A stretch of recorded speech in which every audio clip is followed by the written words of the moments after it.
السلام علیکم ورحمۃ اللہ وبرکاتہ۔ امید کرتی ہوں آپ سب خیریت سے ہوں گے۔ اللہ تعالی ہم سب کو اپنی رحمت کے سائے میں رکھے۔ آج ہم قرآن پاک کی ایک بہت ہی خوبصورت سورت سورۃ الناس کے بارے میں پڑھیں گے کہ سورۃ الناس کس مقصد کے لیے نازل ہوئی۔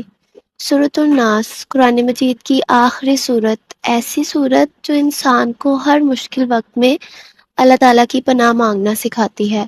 سورۃ الفلق اور سورۃ الناس دونوں صورتیں ایک ساتھ نازل ہوئیں۔ ان دونوں صورتوں کو المعوذتین بھی کہا جاتا ہے، یعنی دو ایسی صورتیں جو انسان کو ہر طرح کی برائی نقصان سے اللہ کی پناہ میں لے آتی ہیں۔ سورۃ الناس ایک ایسی خوبصورت صورت ہے جو ہمیں یاد دلاتی ہے کہ اللہ ہی ہمارا الٹیمیٹ پروٹیکٹر ہے۔ جب دل میں کوئی بھی سٹریس اور کوئی بھی پریشانی ہو تو اپنے رب کی طرف ٹرن بیک کریں۔ اللہ کی پروٹیکشن ہر مشکل سے زیادہ پاورفل ہے۔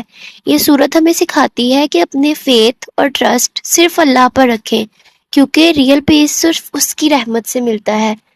ایک دفعہ ایک یہودی شخص لبید بن عاصم نے نبی کریم صلی اللہ علیہ وآلہ وسلم پر جادو کر دیا۔ اس نے آپ صلی اللہ علیہ وآلہ وسلم کے بال اور آپ کے استعمال شدہ کنگھی کے چند دانے حاصل کر کے ان پر جادو کیا تھا، جس سے آپ صلی اللہ علیہ وآلہ وسلم کی طبیعت پر بہت برا اثر پڑا۔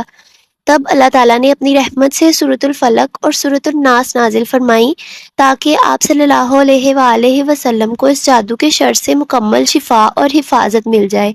یہ دونوں صورتیں دراصل اللہ کی پناہ میں آنے کا بہترین ذریعہ ہیں، اس لیے انہیں محافظ صورتیں بھی کہا جاتا ہے۔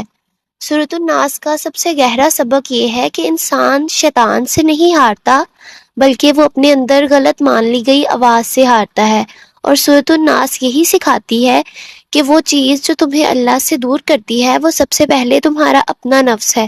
ہمیشہ دعا کریں کہ آپ کی آنکھیں بہترین کو دیکھیں، دل بدترین کو معاف کر دے اور روح کبھی ایمان نہ کھوئے۔